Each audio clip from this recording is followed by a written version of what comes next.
Carrying a proud and ancient heritage, pro lacrosse teams are now fielded in Philadelphia, Boston, New York, Maryland, Montreal, and Quebec. As a body, these teams comprise the National Lacrosse League, and to a man, they represent the finest players the sport has developed. The game itself consists of 3 20-minute periods and is played in a 200 by 85-foot rink known as a box. There are 6 men to a side, and play is initiated by a face-off or draw. The team which gains possession then tries to move the ball, cradling it in a lacrosse stick toward the opponent's goal line by either running or passing.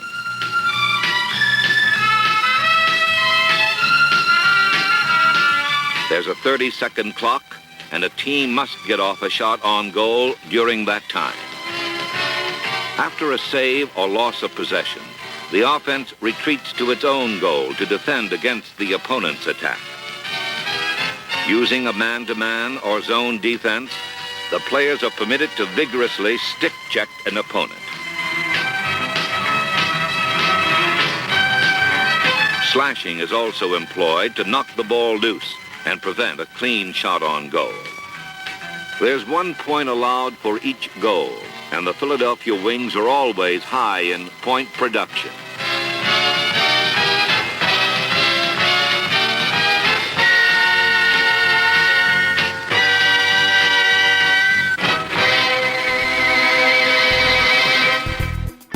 Welcome to Good Seats Still Available, a curious little podcast devoted to exploring what used to be in professional sports.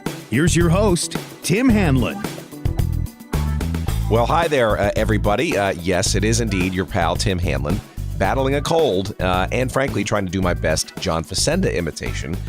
This week here on Good Seats, still available, our curious little journey each and every week into what used to be in professional sports. So we're not going to let a little head cold and a little other sort of gremlins sort of keep us from our appointed rounds. And this week we are ecstatic to get back into pro lacrosse and a very fun and interesting conversation with a couple of guys out of the South Jersey metropolitan Philadelphia area who have been lifelong fans of whatever you could call the pro lacrosse game in this country, which is a very interesting and perhaps a little niche, I guess, of an exploration and a fandom, but that is absolutely perfect for the kinds of things that we enjoy pursuing here on this little show. And Steve and Dave have set up a treasure trove of information and, most interestingly, game footage from some of the more classic professional, mostly box indoor lacrosse leagues here in the United States. Most interestingly, the original National Lacrosse League from 1974 and 75. Most people who are fans of the indoor and, frankly, outdoor versions of this game don't even realize that there was a pro league in 74 and 75. And it frankly shouldn't come as a surprise, right? Because the 1970s was just a wellspring of new and fresh and challenger leagues and even sports, for that matter.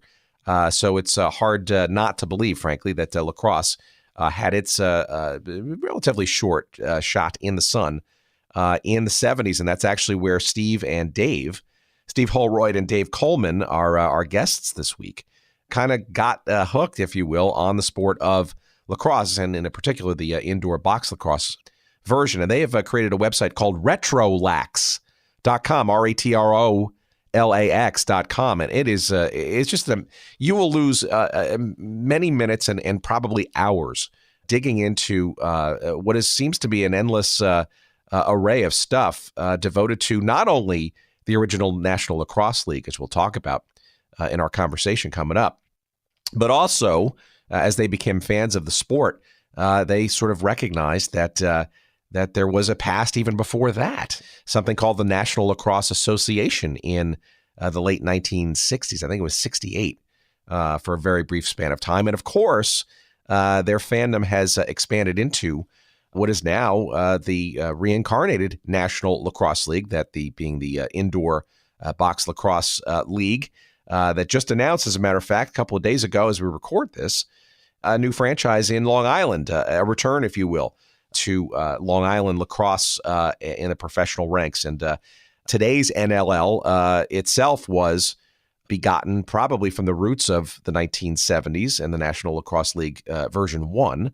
As we've talked about with our previous guest, Russ Klein, about the Eagle Box Lacrosse League in 1987, which then became, over time, the Major Indoor Lacrosse League, and then, of course, its current appellation known as the National Lacrosse League. Anyway, all of that stuff, and by the way, we even get into, with Steve and Dave, a bit of sort of how hot, newly hot, the sport of lacrosse is now, clearly with a whole bunch of different things, especially on the outdoor front, right? The Major League Lacrosse still exists, but we also have a brand new Challenger League or tour coming up with Paul Rabil and his friends from the worlds of private equity. And we're going to get into all of that, the past, the present, and the very interesting future of pro lacrosse with our guests today, Steve Holroyd and Dave Coleman, and retrolax.com, their website. And stay tuned for, in a couple of minutes, a very fun and interesting conversation around all of that. A couple of quick promo items, and we will segue nicely into that chat. As the holidays are upon us, we want to remind you that if you have a fan of sports, either yourself or others in your family or in your friend circles, by all means, please, we've got a bunch of great sponsors that have a tremendous array of stuff relating to teams and leagues no longer with us, and other stuff as well. But and they're great sponsors. They've been terrific for most of the course of this year, and we encourage you to check them all out. I'm just going to read them all out. You check them out. You've heard me tout them all, but they're all tremendous, and they all have some great discounts for you for being listeners of this great little show, and we appreciate all of them for doing so. Oldschoolshirts.com out of Cincinnati. We love them.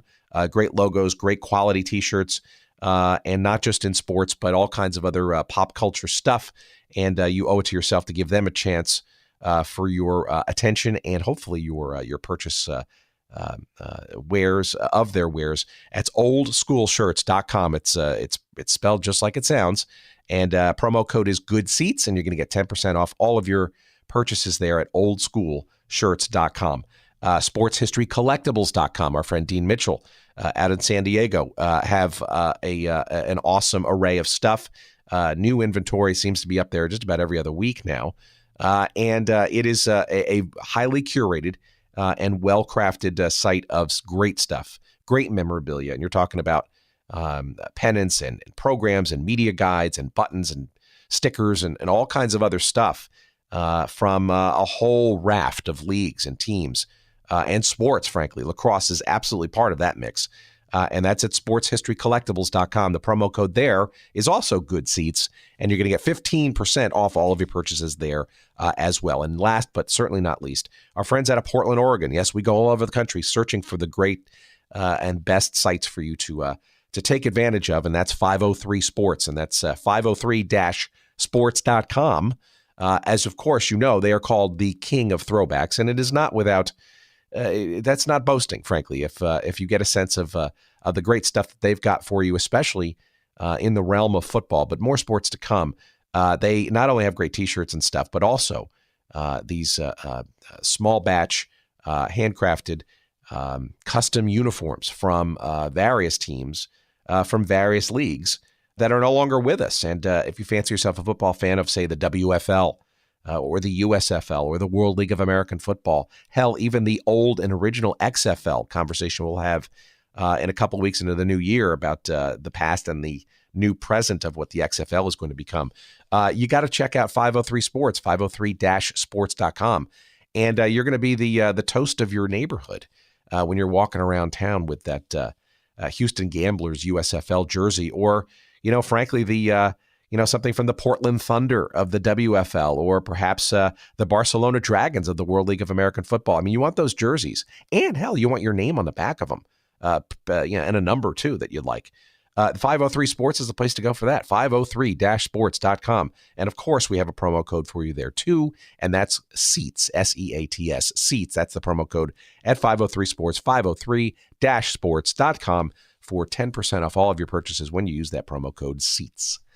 All right, try them all. You're going to love them all, and we thank all of them this year and hopefully in the next year too for their sponsorship of this humble little show that we'd like to put together for you each and every week. And this week, we're going to segue into pro box lacrosse and our guests, Steve Holroyd and Dave Coleman. Here is our chat that we had back when I was healthier, just a couple of weeks ago. Enjoy.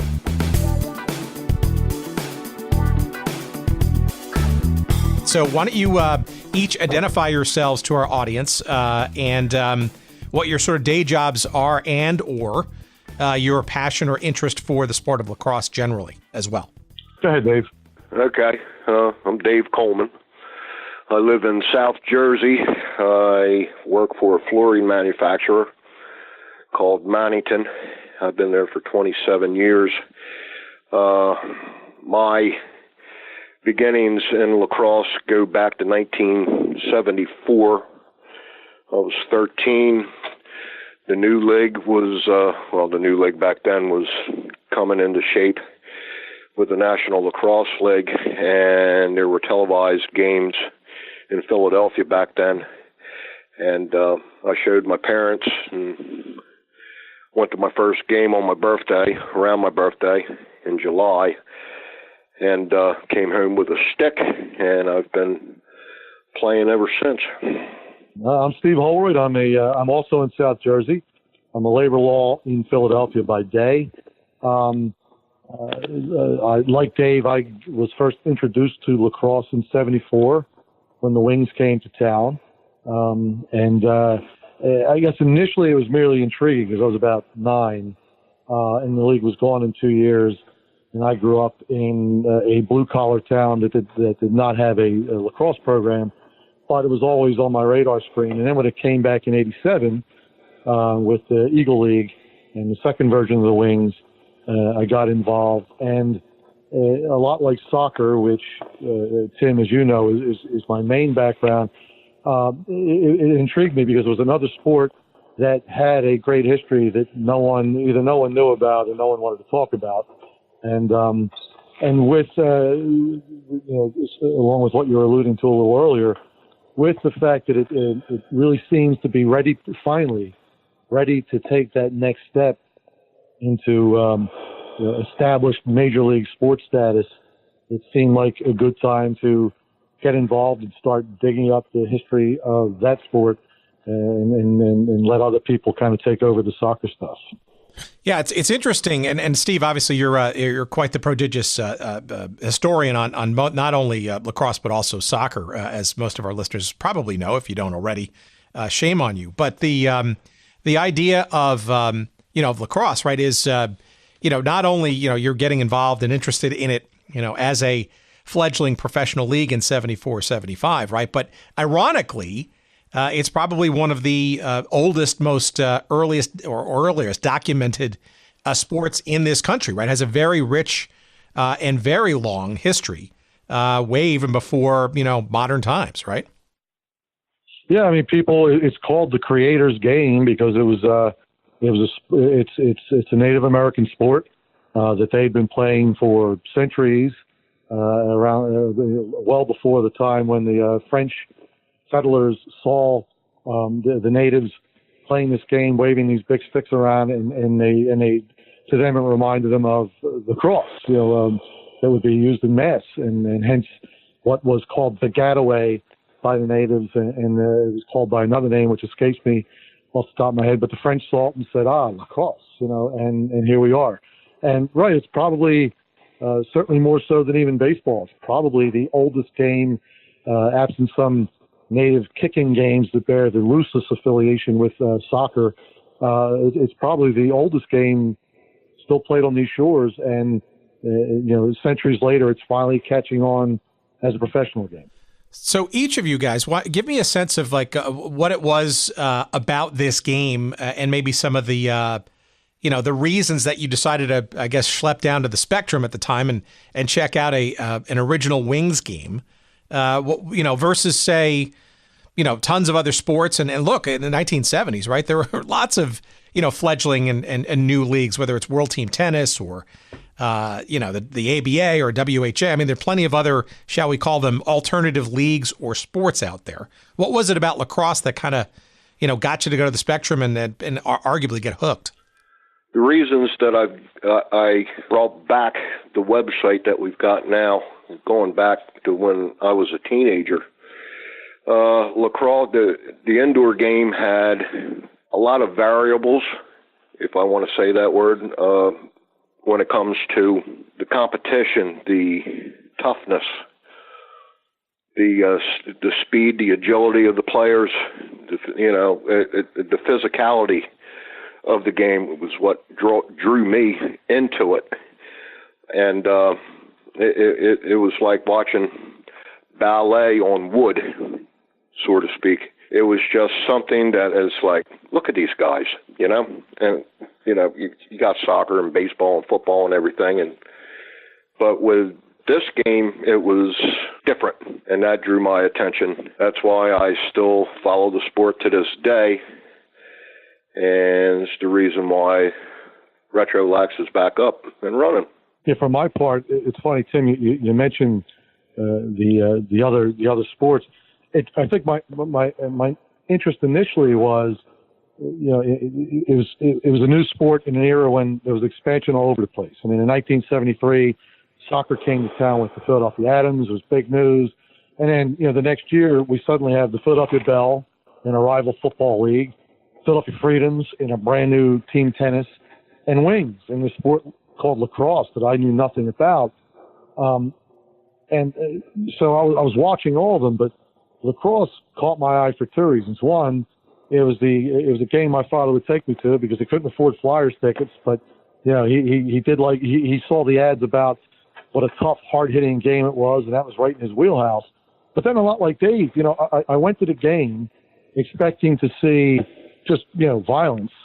And what you saw instead was, while it was a tough game, was just phenomenal skill. I mean, ballet on the boards is not an unfair description. I mean, these guys, what they were doing, not only with their hand-eye coordination. I mean, you saw a guy like John Grant, and we have to say senior these days because of his kid, but John Grant, what he was doing with the stick and behind the back and the no-look passes, and all these guys. I mean, it really was a combination of basketball and hockey and almost track with the speed. It was with the speed involved.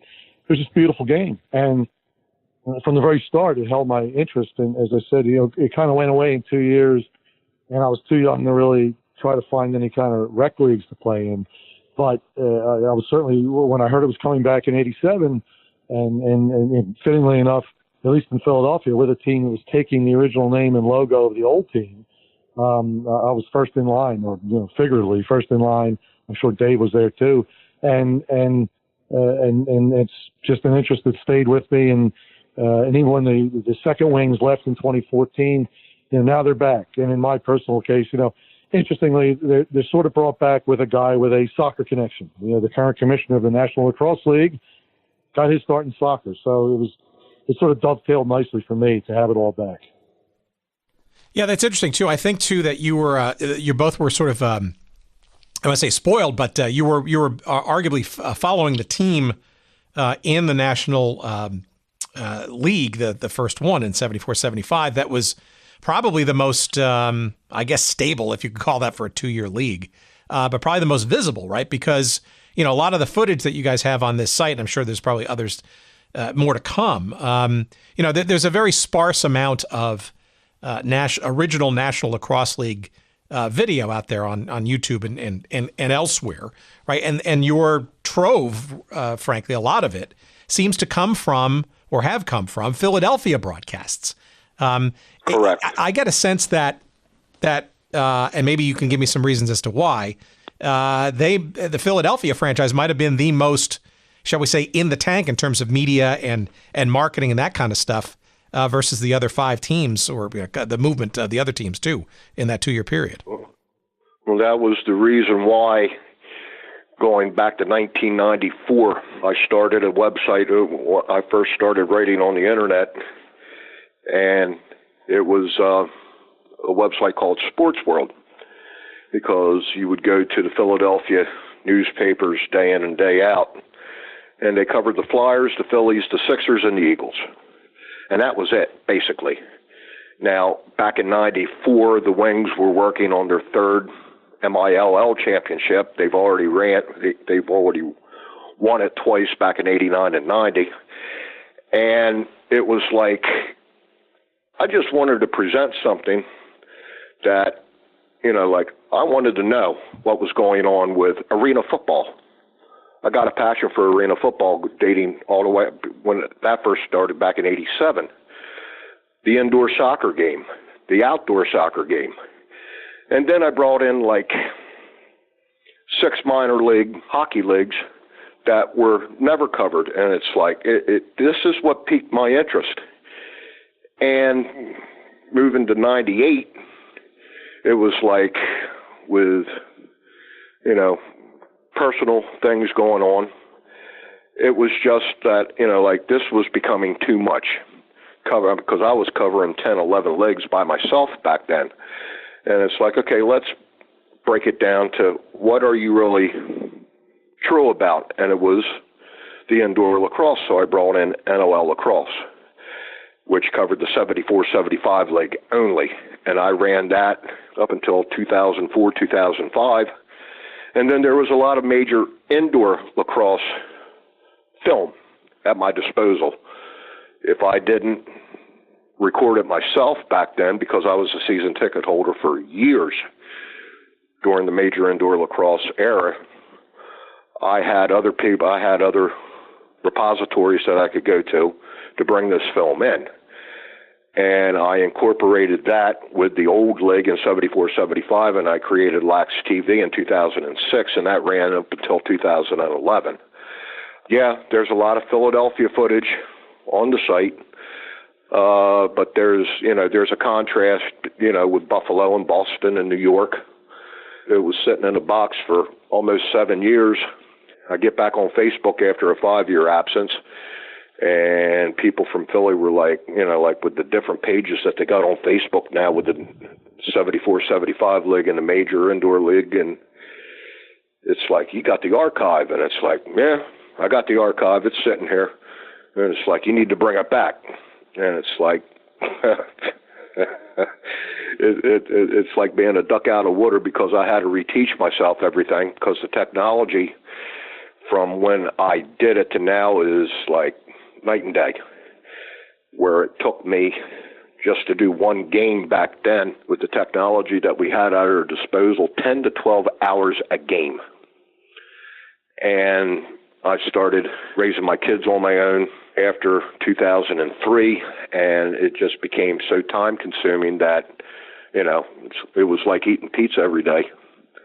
And after a while, you get tired of eating pizza every day, so I just decided to pull the reins back and concentrate on what needed to be concentrated on. Now, 3 hours a game, and I did 70 games altogether. So it took.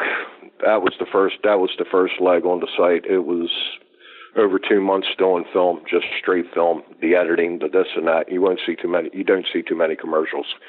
If you go to watch a game, I cut all the commercials out, and I did what editing that I needed to do. And the big part of the site was Tim wants to watch a game from 1988 or from 1992 or from 1974, whatever. You just go, boom, it's right there. So that's interesting, because we started sort of with this National Lacrosse League thing in 74 and 75, right? It almost feels like, from what you're describing and all the work that goes into it, and probably more to come, that it's an interesting sort of midpoint, if you will, in terms of, I guess, the modern box lacrosse kind of indoor thing, right? Because as you guys recognized and went back as you got more familiar with the game, or maybe wonder where it went, and maybe got curious about sort of like what preceded it. You're enmeshed into the National Lacrosse Association, right, which was a shorter blip of time back in '68. But obviously, as you referenced, right, the late '80s and onward, of the Eagle Box Lacrosse, then the Major Indoor Lacrosse League, and then what is now known as the reincarnated, I guess, or rebranded National Lacrosse League. It almost feels like it's its own sort of, a mini timeline, right? Of maybe from that late 60s era until wherever it's going today in the, in the future indoors. It feels to me like you're almost backfilling, a whole host of historical moments that certainly before the major and the current National Lacrosse League, there's lots of gaps, and I suspect treasures to be discovered in people's, attics and garage sales from the past. Yeah, that's like kind of my thing. I learned from soccer. When I get into a sport, I know instinctively that there was clearly something before this. So, I knew about the National Lacrosse League in '74, but I just figured out it's not, someone did not just wake up and decide, hey, let's try box lacrosse in 1974. And you do a little digging and you find out about the '68 league. You do a little more digging and you find out that, the sport itself was literally invented in 1931 by hockey arena owners looking for a reason to fill their arenas in the summertime.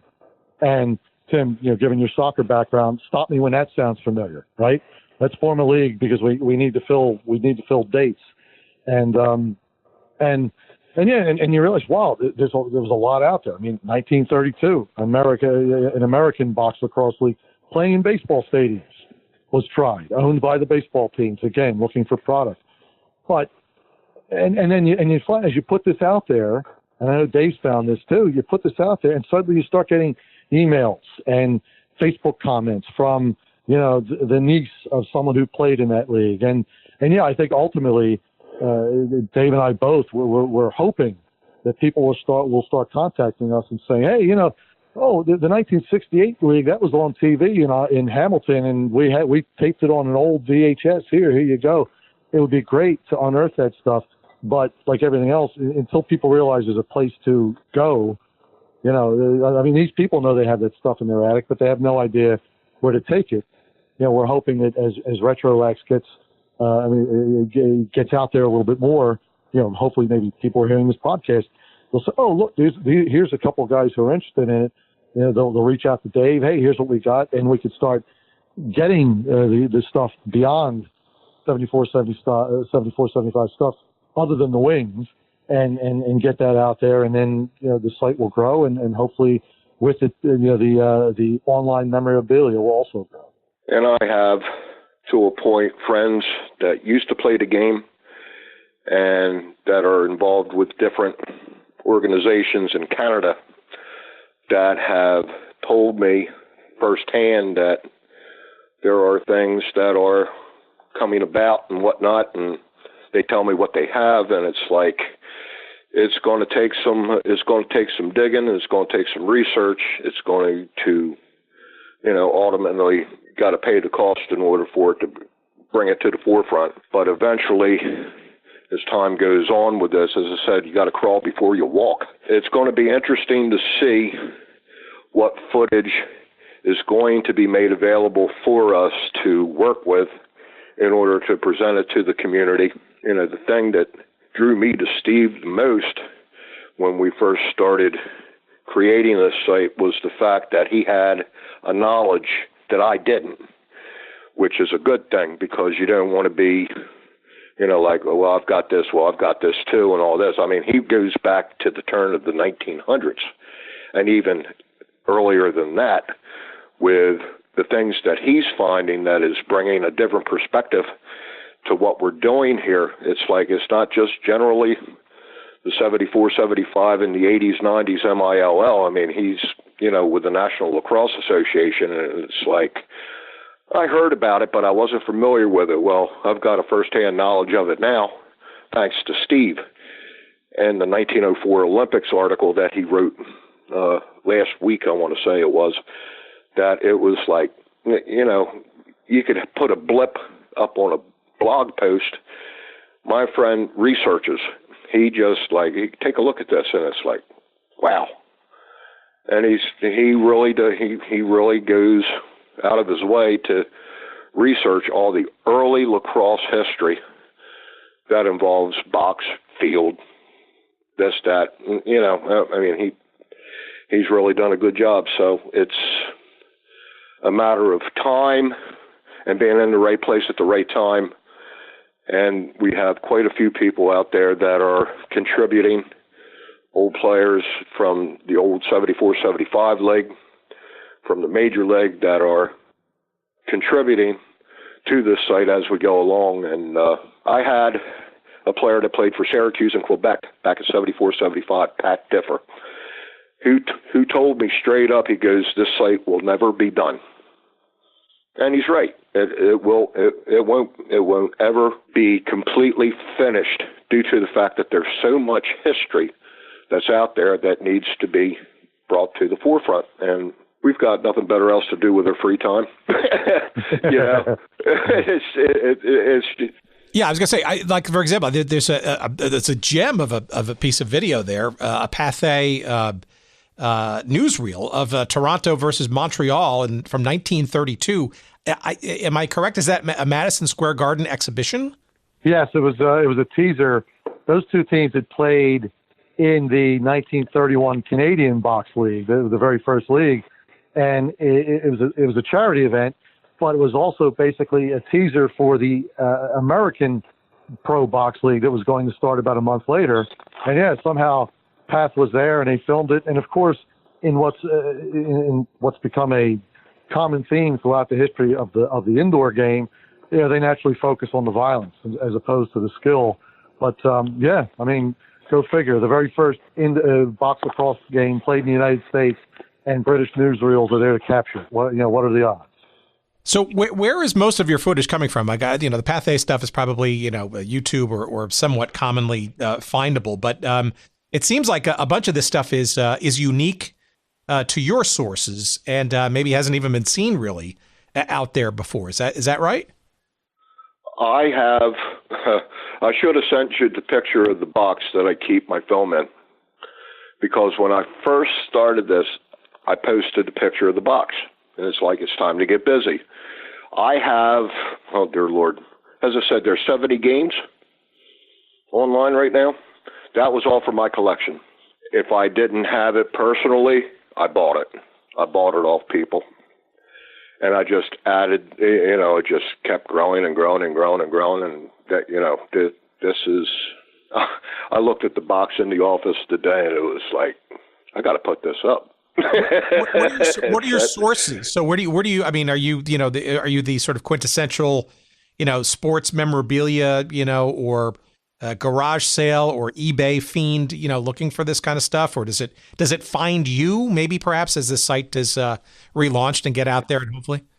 It finds me, but at the same time, I find it. It's people that are within the lacrosse within the lacrosse family. If I can, I think that's the right way to say it. They come to me and it's like, hey, I got this. Do you have it? And it's like, no. And it's like, they run me a copy.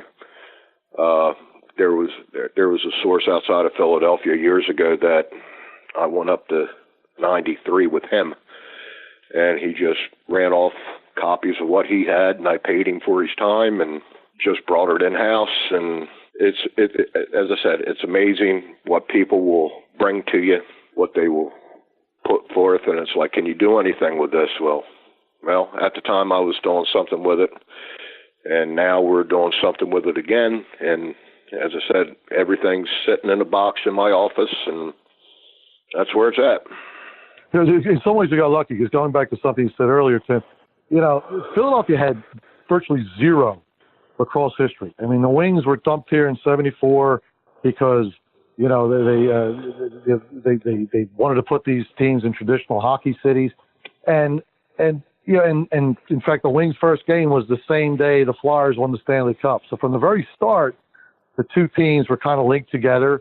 There's a player on the Wings named Doug Favell, who was a very popular goalie with the Flyers the previous year. He wound up being traded for Bernie Perrant, and while that worked out well, people remembered Doug. And so we were kind of lucky in that both in 74, 75, Wings games were being televised because people wanted to see what the little brother of the Flyers was like. And that's really kind of the way they were marketed. And even in 2 years, they had such a good reputation that when the league came back, when the sport came back in '87, we had a local, the predecessor to Comcast, actually, Prism, the local cable channel would broadcast these games. So we were fortunate that even if we weren't getting to the Spectrum, we could watch them on TV and, more important, tape them. So we were in the one market that actually had content. So more Dave than me. I remember I taped the first year and then sort of stopped. But Dave was taping all these games, so he had the Wings database, if you will, to start. And then, as he was saying, and then as he's getting around, other people are saying, "Hey, I've got this," and sharing starts. And so we were able to develop an archive. But we're kind of fortunate that we both learned the game in Philadelphia, as opposed to, say, being a soccer fan in Memphis in '78. Well, you're on an island, that you're on your own. Philly, the media embraced it, which made getting access to this stuff a little easier.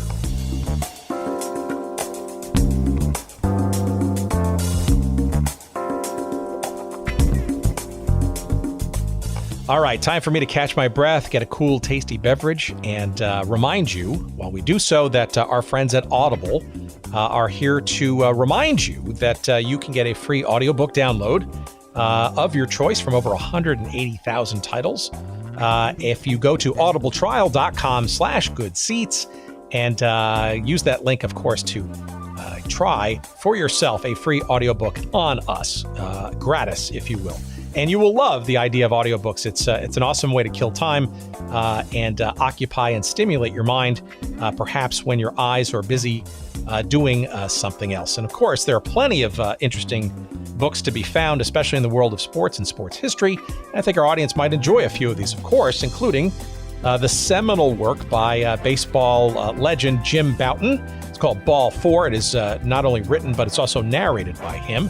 You could use your free credit for that book. And of course, as you know, Ball 4 centers around the 1969 one-year wonder that is the Seattle Pilots of Major League Baseball, but obviously the background for a whole lot of other observations about the sport of baseball. And it remains to this day perhaps one of the most celebrated writings about the sport of baseball in this country. Of course, you can also, if you're not a big baseball fan, you can go into the world of soccer with the autobiography called My Turn by Johan Cruyff, the late Johan Cruyff, perhaps one of the world's best ever soccer players. He of Dutch heritage, of course.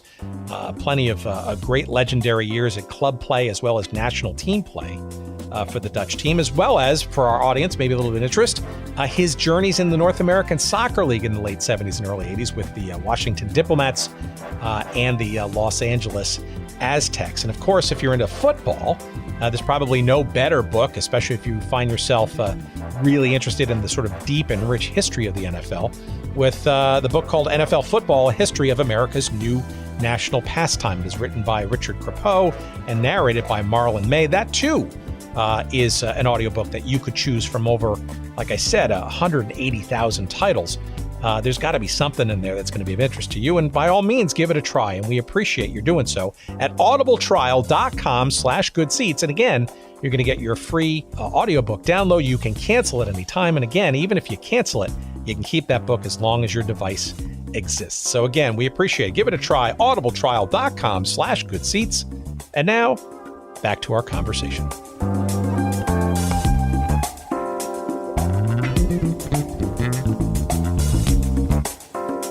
Before we get off the original NLL, besides your memories of going to games and sort of getting hooked as kids/teenagers, what is your, and maybe this is some of it is maybe now informed by what you've learned since. Well, what was it about the league? Why did it sort of come and go so quickly? Maybe it's a longer story for another day, but why did it sort of, 6 teams, mostly on the East Coast, but it seemed to have it left as almost as quickly as it arrived, it seems. 74. You had the Wings, you had the Maryland Arrows, the Rochester Griffins, the Syracuse Stingers, and Rochester and Syracuse, and it's surprising even to this day, they're lacrosse hotbeds in the state of New York, without a doubt. You had the Montreal Quebecois, and you had the Toronto Tomahawks. They played a 40-game season in 74, and it got to the point in Toronto because Jim Bishop, who was tied directly with the National Lacrosse Association that Steve personally works with back in '68, he always had a vision of making indoor lacrosse professional. Without a doubt, that was his lifelong dream. From '68, they went to '74, and they created the league. But Toronto was in a position to where if you went to Maple Leaf Gardens during the summer, it wasn't air conditioned. And that dropped their attendance down to, I mean, the last time the Wings played up there, and I have documentation of it in the office, there was not even 1,000 fans in the stands for their last game against Philadelphia, which is sad in a way because box lacrosse in Canada is their national sport. Come '75, Toronto sold their naming rights to Long Island. That's where the Long Island Tomahawks came from. The roster from Toronto went to Boston. That became the Boston Bolts. The Rochester Griffins moved from Rochester to Long Island. Their rosters went to the island. Syracuse went to Quebec. Now, Rochester, during the '74 championship game, and Sports Illustrated wrote an article on it, which we republished on our site, drew 2,100 fans for a championship game. And that was kind of like the nail in the coffin for Rochester back then. So they moved their operations to Long Island. Syracuse moving to Quebec. Syracuse had attendance problems also, 2,000-3,000 a game. It really didn't catch on because even with the Major Indoor Lacrosse League, Baltimore, Washington, like you get into field lacrosse hotbeds, the purists are like saying, oh, this isn't lacrosse, this is a circus, and this and that, and the whole 9 yards. So the field lacrosse fan really didn't catch on to what was going on indoors. Now you go back to the National Lacrosse League back in '75. They played a 48-game schedule, which was originally supposed to be 56. They cut 8 games out of the schedule. And the Quebec Caribou eventually won the championship in '75. When '76 came around, there were 2 out of the 6 franchises that were struggling financially. Montreal, because of the Olympics in 1976, withdrew. So you're down to 5 teams. 2 out of the 5 were struggling. The other 3 just looked at each other and it's like, we're not going to bail them out. So it was like, that was the end of the National Lacrosse League back in the '70s. Yeah, I mean, Dave's giving you a very good micro view. Now, so you could take the macro view, Tim, and we've seen leagues come and go, and it really was the same old story. A bunch of people, for all the Jim Bishops and Morley Kells who were really passionate about making this a pro sport, a lot of the people with the money were really just looking for a quick buck. And look, every new league has franchise movement and things like that. But for the Olympics, as David alluded to, but for the Olympics, the National Lacrosse League might have gotten over the hump because Montreal drew well, Philadelphia drew well, Maryland drew well. Philadelphia and Maryland had plenty of money. The owners there were well-heeled and happy to dig in. You would have found your way with other franchises. As Dave said, it's shocking, although you've just seen it throughout the history of the game, that so-called box lacrosse hotbeds like Rochester and Syracuse simply will not support the pro game. Similarly, in the 70s in particular, field lacrosse hotbeds like Long Island and Maryland were not going to deal with the bastardization that was the indoor game. Again, sounds like soccer. It's probably because it is. But for the Olympics, because quite literally, Montreal didn't have a place to play. They would have hung in there, and they might have been able to go forward with a 5-team league, 4-team league even. But when Montreal didn't have a place to play because the Forum was being used because of the '76 Olympics, no one had the wherewithal to go on hiatus for a year and come back, and they folded up their tents. But it's unfortunate because, again, every new sport, every new league has these growing pains. And lacrosse, had they gotten over that rather artificial hump of the Olympics, something that wouldn't be there otherwise, the landscape might be a lot different today. But as it is, they had too few people who were committed, not enough people willing to see long term. And again, it was almost like North American Soccer League '68. Oh, the quick buck's not here, I'm bailing. And as a result, it took another 12 years until someone was willing to try again, and that was with the Eagle League. Yeah, that's especially interesting. We had, as you guys probably know, we've had Russ Klein on here about March of earlier this year. And Russ, one of the things we talked about with him was between he and his partner Chris Fritz, right, who were the co-creators of the 1987 Eagle Box Lacrosse League, and then what then became the MILL, two L's there, thank you, is this sort of balance between what you guys are alluding to, the sort of purist, outdoor lacrosse, type person, certainly who has played the game and understands the rules and the nuances, and the, I don't know, I guess more the excitement junkie, hockey-like, basketball-like, indoor soccer-like version of this game, faster, more goals, more excitement, probably more attractive to the general sports fan, general excitement and entertainment fan.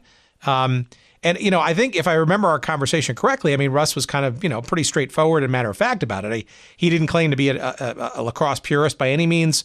Like a lot of business people who, get the money together and the wherewithal to do this, saw enough of the game and felt it to be enough of an entertaining product that could be further enhanced and brought into the world in multiple cities with various attractions and promotional sheen, shall we say? But I guess that's what I kind of want to get to is the sort of this delicate balance, I guess, between the sport of lacrosse, which is, as we've talked about, almost 100 plus years old, even more than that, and the sort of need for sort of excitement, and it probably even before television really sort of became a really big deal in terms of modern day sports. I mean, I guess which is it, right? So, and maybe this is also a question about today. There's a question in here somewhere. Between sort of the purist of the game outdoors and the excitement and the American way, I guess, of needing things that are entertaining for their sports dollar. Yeah, the American exceptionalism angle is interesting. Although again, this was box lacrosse was a Canadian invention, and again purely to fill hockey rinks in the summertime. The Eagle League guys. As Russ was pretty clear during his podcast, and he was a promoter. He was just looking for something to promote, again, to fill buildings that were otherwise empty.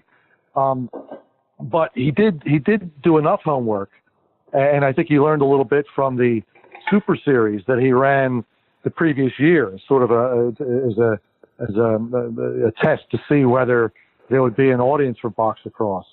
He realized that the Canadians were still light years ahead of the Americans, and so we needed to do a league that was something that would not only Americans would be competitive, but also something that might not scare off the field lacrosse crowd as much. And that's why with the Eagle League, he had a slightly different set of rules than traditional box, and initially it was primarily American collegiates. Although he might have been. While his goal might have been to let's have a league that an indoor league that the field people would embrace, not for nothing, he took the same tack that leagues had been taking since the 1930s, and his commercials were highlighting the violence. But there was that. But at the same time, I think anyone that did their homework recognized that as opposed to team tennis, which was really never going to go over, or spring football. In the USFL's case, it's a bit tough to take. I think people recognize it. Box lacrosse really had an audience. I mean, the people that liked it really liked it, and it was a question of hanging in there long enough to get a second generation of people to like it. So it's like that old commercial: you tell a friend, and they tell two friends, and they tell two friends, and it grows exponentially. And I think MILL was smart. France was smart enough. Klein and France were smart enough to say, hey, we may have something here if we're willing to dig in. And that's, he was smart enough, as your podcast covered, He understood the value of the single entity model, keeping control of costs, keeping control of player contracts, and that's why and not being ambitious with 56 game schedules that you have to dial back to 48. Initially we're going to play 8 games. That's enough, and that's why that league. There's a reason why we're still talking about the National Lacrosse League that's been around since 1987, as opposed to any one of a number of other leagues that can only go back to soccer. MLS started in '96 or whatever. So they did their homework and they got it right the second time around. And that's why Russ and Chris boiled it down to 4 locations when they started the Eagle League in '87: Philadelphia, Baltimore, Washington, and New Jersey, which played out of the Meadowlands up until 1989. They switched from the Meadowlands to the Nassau Coliseum back in '89 and became the New York Saints. You predominantly had American field players playing the box game in this league for the first 2 seasons. You really didn't see a Canadian-influenced team until the Detroit Turbos came along back in 1989, if I'm not mistaken. In 1989, they came in, this, that, the whole 9 yards. But again, Philadelphia won the championship in '89 and '90. And in '91, the Gates were coming out of college, Gary and Paul Gate. And they were phenoms in Syracuse on the field game. They were absolute phenoms. And they were awarded to Detroit in 1991. And they played there for 2 seasons, and they won the championship in 1991. But in 1992, even though the Turbos went unbeaten during the regular season, something else happened. And this is where the Canadian influence in the Major Indoor Lacrosse League came from, the Buffalo Bandits. They lost their first 3 games. But the majority of that team came from Peterborough, Brampton, St. Kitts, the entire Ontario province, more or less. And once Buffalo got on a roll, they won the championship in '92-'93. They lost the championship to Philadelphia in '94. Didn't make the championship in '95 and won it again in '96. They were just like a juggernaut because of the Canadian box influence that was brought to the United States through this league. And it just amazed me back when we talk rivalries. There wasn't really a rivalry amongst the 4 teams. Okay, we played Jersey, we played Baltimore, we played Washington, and then Detroit and New England came along in '89. Washington went to Pittsburgh in '90. Detroit was there, and it was like not until '92 when Buffalo came to the Spectrum and won the championship in overtime. That was your first true rivalry out of this league, Philadelphia and Buffalo. And it went back and forth, back and forth, back and forth, year in, year out. And it's like it was an exciting time for indoor lacrosse in Philadelphia when we played the Bandits. And as I said, it's like you got to crawl before you walk. Chris and Russ understood that, and they finally got it right. There was franchise shifts from where, if a franchise was struggling, like Washington, before their players went to Pittsburgh and the wave was dissolved, it was like they took a look at the markets, they took a look at everything, and the teams that rolled over into the National Lacrosse League when it became the National Lacrosse League again in '98 survived for the most part. So another question I guess I'd throw out there is what is it about the indoor game that makes it or has made it such a, a tantalizing, subject for making, pro leagues out of it, right? Versus, say, the outdoor game where my guess is that there has not been as much of a movement or frankly success on creating more of an outdoor league. Now, obviously, there's today's Major League Lacrosse, and we could talk about where it's going in a second. But up until fairly recently, with Jake Steinfeld and friends, it doesn't seem like there has been as much activity on the possibilities of a sustained outdoor field game. And I'm guessing that's largely because of where it's popular, the popularity of the outdoor game at the collegiate level. The field lacrosse stereotype continues to be affluent suburban kids playing in institutes of higher education where education is really a priority, like Yale. Yale's the current defending champions. And I think, the old notions of playing the sport, the gentleman's game, and playing for the love of the game and not for professionalism, I think a lot of those Victorian concepts still exist in the field game. I mean, there was a brief attempt in 1988 to do an professional outdoor league, and it died within 3 weeks. The MLL's been around since 2001, but it's barely made a dent. I mean, I would say until they find their red grange, to use the football analogy, college is always going to eclipse the pro game. We'll see if Paul Rabil, we'll see if his grand experiment that just popped up about a month ago, and we'll talk about later, is going to push it over the hump. As opposed to box lacrosse, to Americans, unless you were in Rochester or Syracuse, it didn't exist. So they could market it as a new sport initially, both with the National Lacrosse Association of '68 and in the original National Lacrosse League. It was being marketed as a summer game, again, largely because that's when the arenas were available, not because someone thought, oh, this would be a good way to grow the game. And now it's a winter game because the Klein and France realized, look, no one wants to go inside in the summertime, so we'll make it a winter game. But I think people like sports with hitting. People like hockey's been popular, football's been popular. Soccer has struggled for many years because it didn't have the violent element that people like to see. And I think now I think people are turning to it because now football's almost seen as too violent. The people playing it are damaging themselves. So the thought is, where do you go to get entertainment without necessarily watching people literally kill themselves? And a lot of attention, both indoor and outdoors, turning to lacrosse. And indeed, Dave mentioned the Gates. I mean, the Gates revolutionized the outdoor field game, but these were two kids who grew up playing box lacrosse. They took box lacrosse skills and brought them to the field game, and you're seeing a lot more of that now. There's a lot more cross-pollination, which is, I think, also what's making the indoor game more palatable to field people who for years would turn their noses up at it. Now they're saying, hey, wait, there's a skill set there that is lacrosse, whether indoor or outdoor, it's still lacrosse, and there's more of an appreciation for it.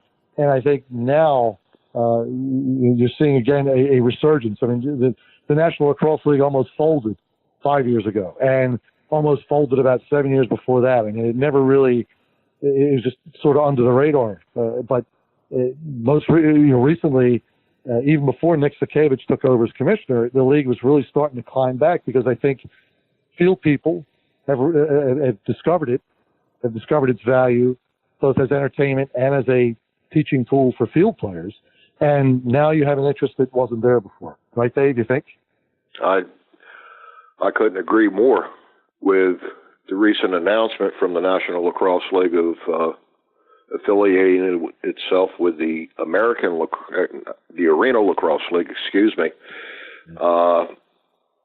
for the players that don't make the cut the first time around. It gives them another resource to go to hone their skills indoor. I can see the Arena Lacrosse League growing as time goes on with more field players coming into the game that want to. There's a lot of possibilities on the table right now for a lacrosse player. The Major League Lacrosse on the outdoor, what Paul Rabil's doing, the National Lacrosse League. And it's like, if you really want to learn the box game, go to Canada. That's the best advice that I could give a field player in the United States right now. If you really want to learn, you'll get a quick education real quick in Canada. And it doesn't matter which coast you play on, because the West Coast, the BCLA and all the associations out in British Columbia. It's great. They have the tools for new players that want to get involved with this game. I can't understate that enough.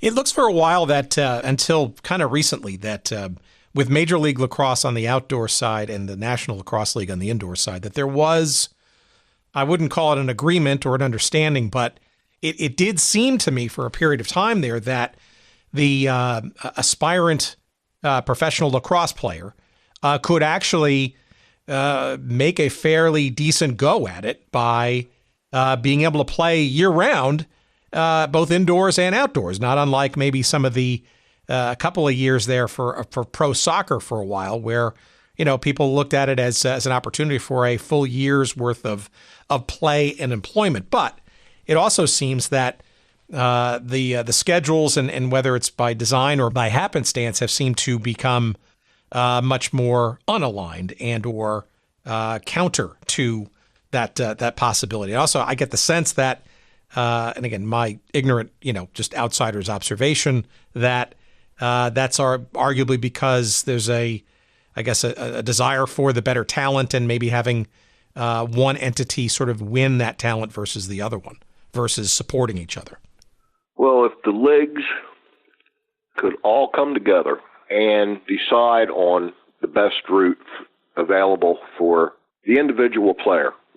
I'm not talking about okay, this is player A, and it's like he wants to play indoors, he wants to play outdoors. There was a lot of conflict back in the day. You're either playing indoor or outdoor, that's it. I mean, it was cut and dry, plain and simple.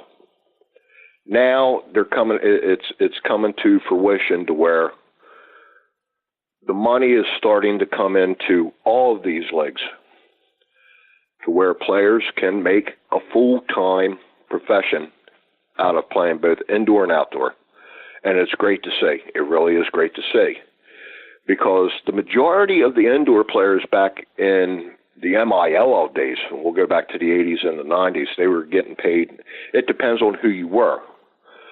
The way that it was explained to me by John Grant Sr. in a phone call that we had the other night, back in 74, 75, they rated their players Tier A, B, and C. If you was a Tier A player, you was getting top money.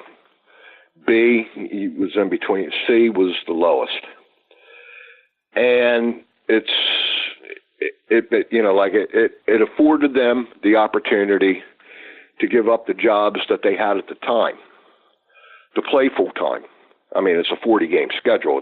It wasn't an 8-game or a 10-game or a 12-game schedule. It was a 40-game and a 48-game schedule in 74, 75, and they made a living out of it. Now you get back into the Major Indoor Lacrosse League, and it was like hundreds a game per player, depending on where you sat and who you were and your skill level and this and that. And I'm sure they had their tiers also. I can't really confirm that, but it was like they held second. I mean, they worked. They worked for a living. It would be like me going into the Major Indoor Lacrosse.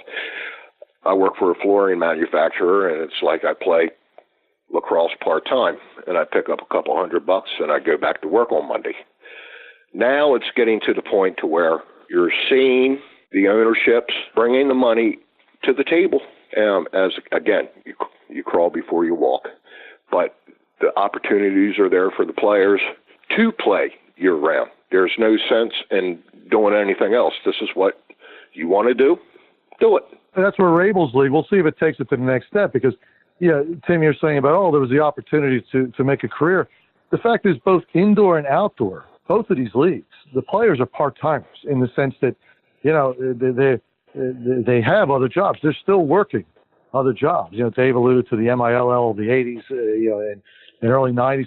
It's still the case. I mean, these guys, they're practicing on a Friday, they're playing on a Saturday, they're going back to work Sunday. And the outdoor league's the same way. I think one of the reasons for the most recent, the very recent, last week, the labor dispute that finally got resolved in the NLL was the players would like to be able to make this a full-time gig. And indeed, the sport itself, both indoor and out, is for all, it's getting bigger and it's expanding. But I think perception-wise, fans, fans aren't going to really take it seriously until they know that these players are actually full-timers. And again, we keep mentioning his name, and I know we're going to get to him in due course, but again, that's where Paul Rabil and the grand experiment that is the Premier Lacrosse League is going to be interesting. Yeah, and Russ Klein, we kind of alluded to this too. I mean, in many respects, that sort of part-time, sort of lunch pail kind of, mentality of the player was actually almost a marketing bonus. It was. Initially, it was. Initially, it was a real plus. But I think people are tired of it. Initially, it had a certain charm, 87, 88, 89, whatever. My view as a fan and talking to other fans is that it's not cute anymore. They want to see the next step.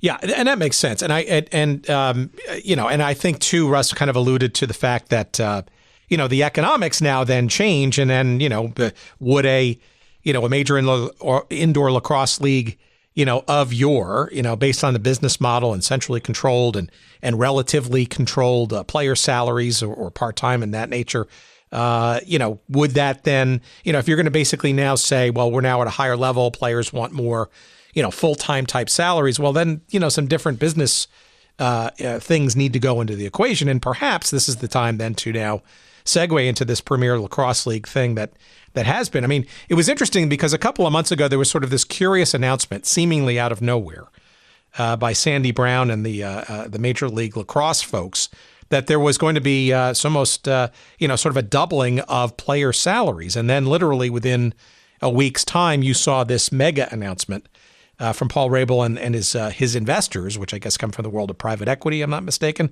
to create an alternative, right, outdoor field play, but not necessarily on a franchise model, but sort of a almost like a Big Three basketball touring kind of model where he goes city to city and sort of makes a little festival out of the whole thing, yet with competitive dynamics to it. So this seems to me like the arrival of at least some anticipated business expectations, and thus perhaps convincing a certain group of people to put some bigger money behind this, with potentially the promise of things like insurance and a full-time salary and that kind of stuff. And I guess that's what it takes maybe to take this conversation to the next level.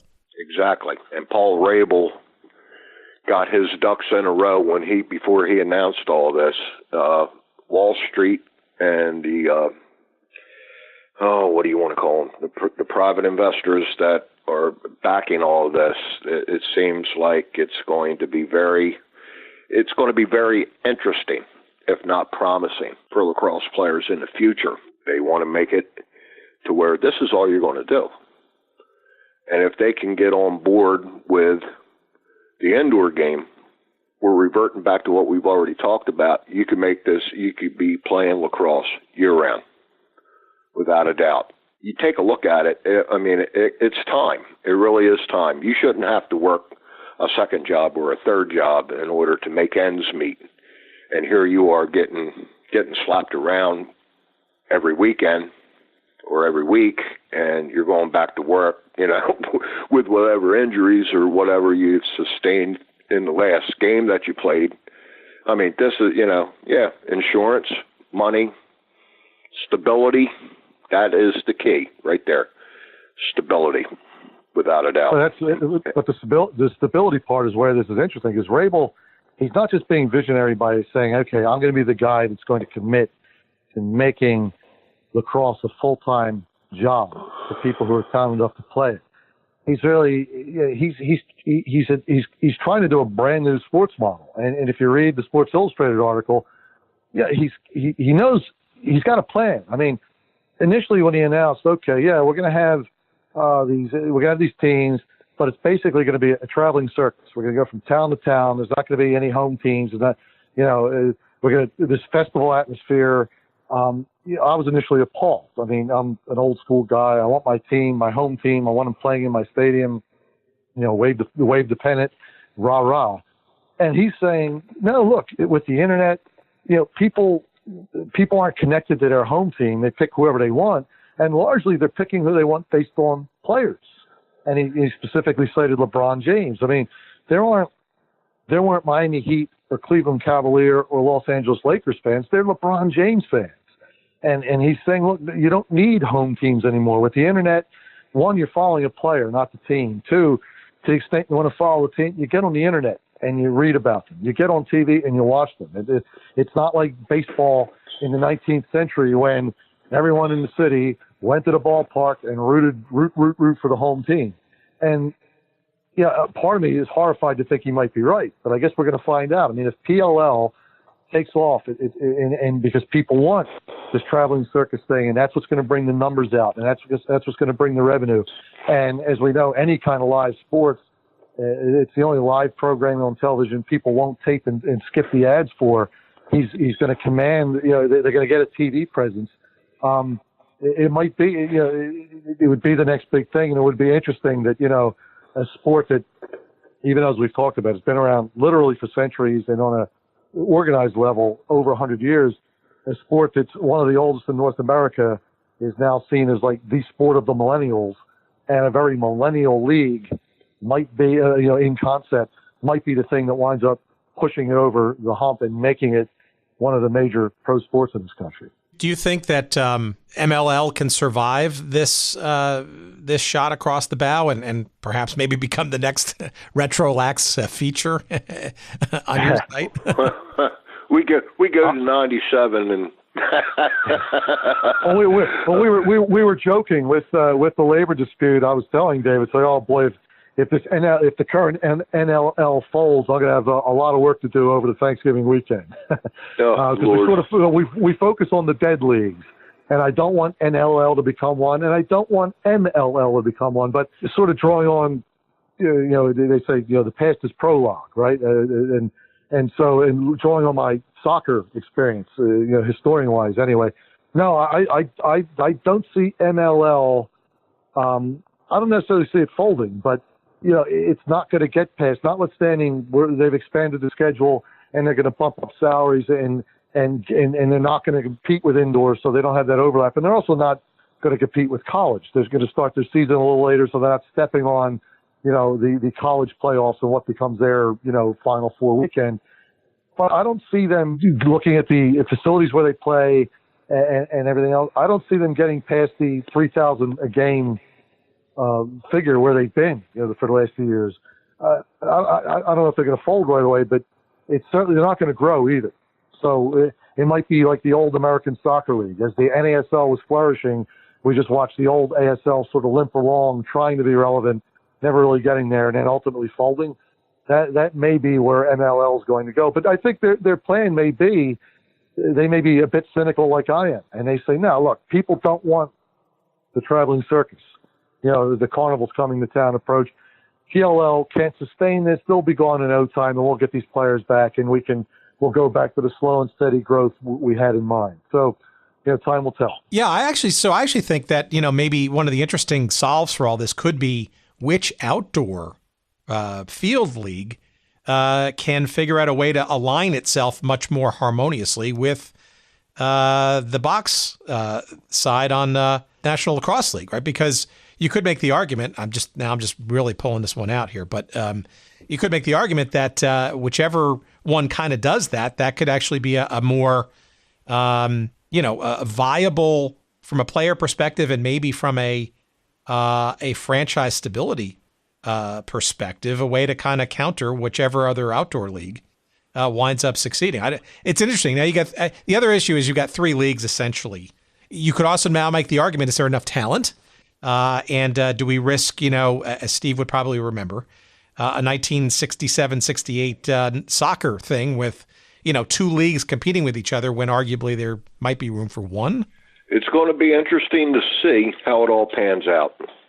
I'll agree with you there. I imagine, though, too, that it's also a heady time to being a lacrosse fan. Let me ask you, as we sort of went around the curve here, let me ask you on the retrolax.com stuff. So give us a sense more of what you envision this to further become besides a repository for just some really amazing video, and I suspect probably some more supplemental and or archival content And I guess I'm most specifically interested in the reaction, if any, or the awareness and cooperation, if any, with either the National Lacrosse Hall of Fame, either the Canadian version or the U.S. version, and or the current, let's say, National Lacrosse League, who may or may not want to embrace the past?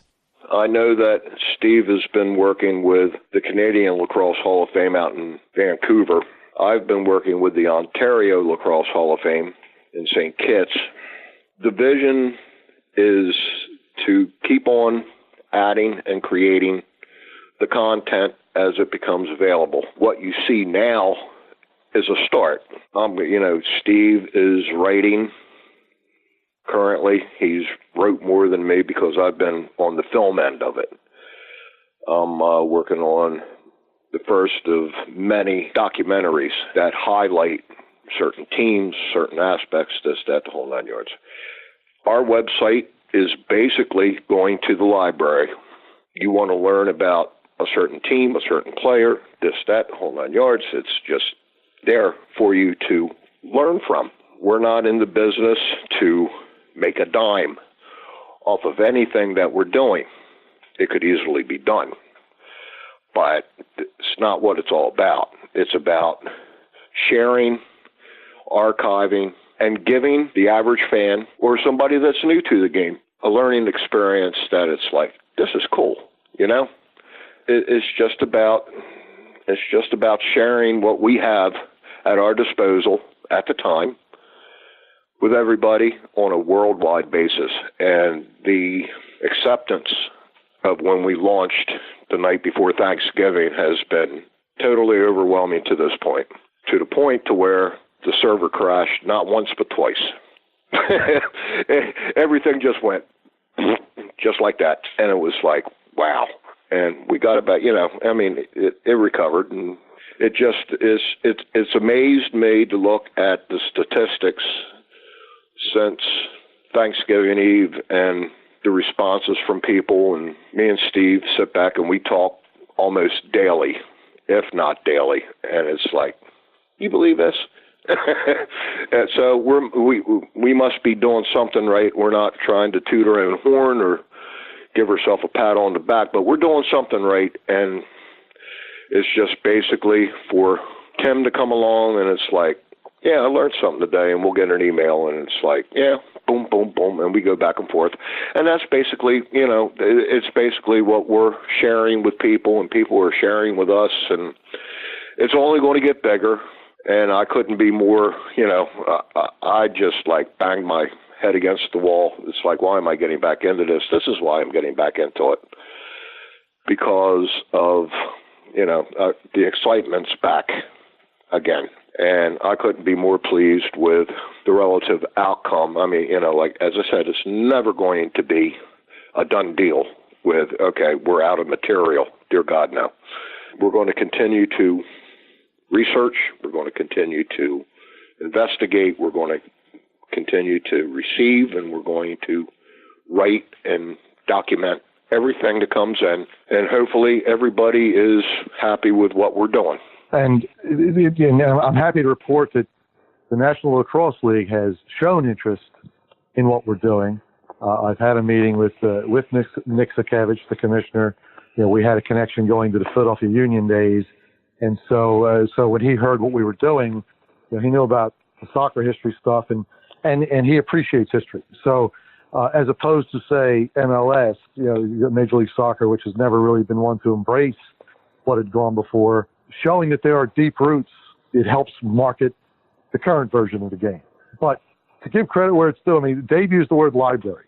And I got to tell you, that was his concept. That was his idea, and it's been huge. Well, initially I was just writing. I was just happy to write my articles, and they get posted where they get posted. And Dave said, hey, I'm going to bring the site back. Would you write for me? I said, sure. And then he said, okay, well, we're also going to do, we're going to put, primary sources on the site. And at first I was thinking, oh, well, why would I want to do that? Because then other people are just going to write instead of me. But then as I warmed to the idea, it was brilliant. like he says, if someone wants to learn a little bit about the game, if someone else wants to write and they need a place to access material, because not everyone has a subscription to newspapers.com. Not everyone's got the collection of memorabilia that Dave and I have, old programs and media guides and whatnot. They can not just learn about the game casually, but if they decide, hey, like Long Island's going to get a new team, allegedly, not allegedly, it's worst kept secret in NLL right now. Some kid in Long Island decides, well, I want to read about more. He decides he's going to read about the New York Titans and the New York Saints. He decides he's going to read about the Long Island Tomahawks. Maybe he'll decide he wants to write about it. Libraries, it's the perfect metaphor for what Dave came up with RetroLax. And it's been a lot of fun. I mean, I've been doing, in different sports, I've been doing this for a long time.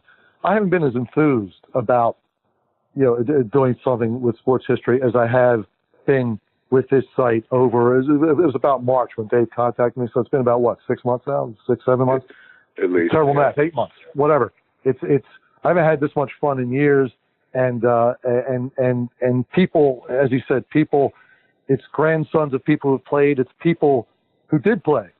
All kinds of people reaching out to this thing. Oh, this is great. I didn't know this. I never saw this picture before. Oh, thank you so much. It's not only fun to do, but it's so gratifying to see it's appreciated. And it's really, it's even 10 days old now, whatever. It's been a blast. All right. Well, let's get some promotion here. Give us, tell us the site, how else people can reach you and or follow you. Here's your chance.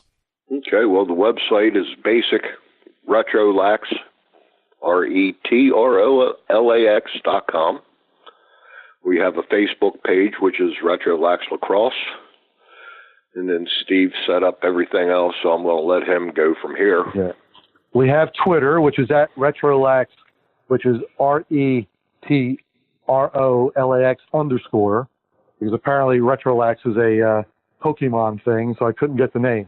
So it's at RetroLax _. And we also have an Instagram account, which is, I think that's also RetroLax Lacrosse, where, you get to see the old pictures and stuff. That's awesome. Well, guys, this has been awesome. I appreciate it very much. And, you even if you don't consider yourself a lacrosse fan out there, you will lose a few minutes, maybe an hour or two, perhaps even more if you're really into it, by delving into retrolax.com and what these gentlemen have put together, and obviously more to come. But, as a child of the 70s myself, and having grown up watching, things like North American Soccer League and being fascinated by the ABA and the WHA and WTT and all these other leagues that sort of blossomed in the 70s, right? The one league that kind of sort of I completely missed first go around was this National Lacrosse League. And having gotten into the game when the Major Indoor Lacrosse League really started to get going in the late 80s, early 90s, it was fascinating to me to realize that there was a history, at least a pro history. Certainly I knew the other history of it, generally. And that's what this is all about. And we do these shows. I don't know. Frankly, I'm not exactly sure why we do them, but I think part of it is because there is rich history and stories and things to be explored that, today's modern sports world either could learn from, or generations of fans today might be intrigued by, to kind of understand, upon the backs of which current businesses and or leagues and or Premier Lacrosse Leagues, et cetera, get founded and hopefully successful. So kudos, guys, for your passion. And I think it's fair to say that folks who take an interest in this, I'm sure, I hope a little contribution maybe to get you a few more pieces to help continue to build your tower of greatness around the sport of lacrosse. We'll see where it goes from here. And as I said, we started from the ground and we're working our way up, and it can only go from there. Yeah, and Tim, thanks for your interest. I mean, across the board in all sports. I mean, the podcast is great because there's so much history out there, and it's a lot of fun. And thank you for between football and baseball and basketball, there's plenty out there. Thanks for taking the time to pay a little attention to lacrosse, and hopefully, this will just get bigger.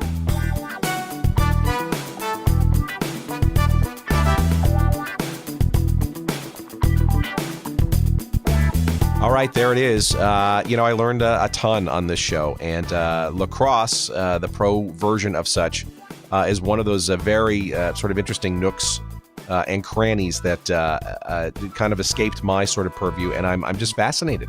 I'm fascinated by it, the sport's future, as well as its very deep past.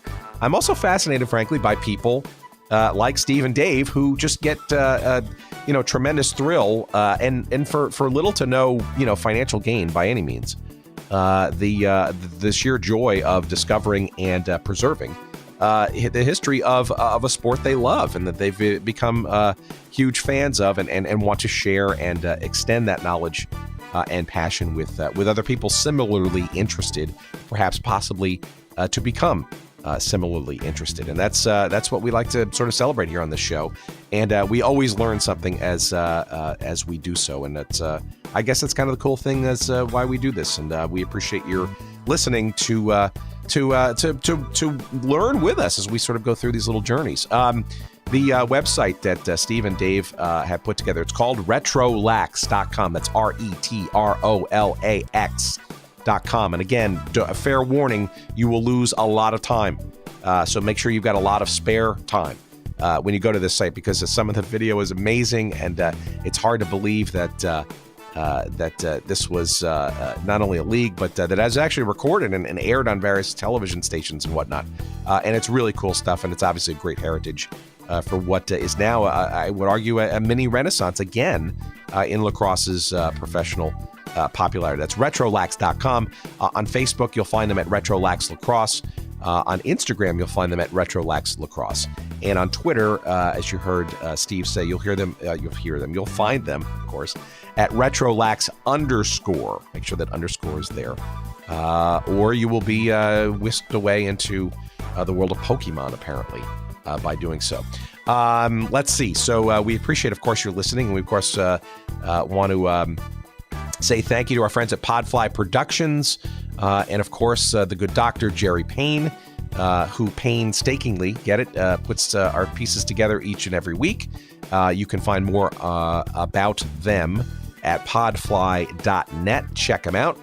And one last thing I want to say, the audio clip that you heard at the beginning of the show was not indeed me doing an imitation, but that was the original John Facenda of NFL Films fame, doing looks like a promo video, I think, from 1975.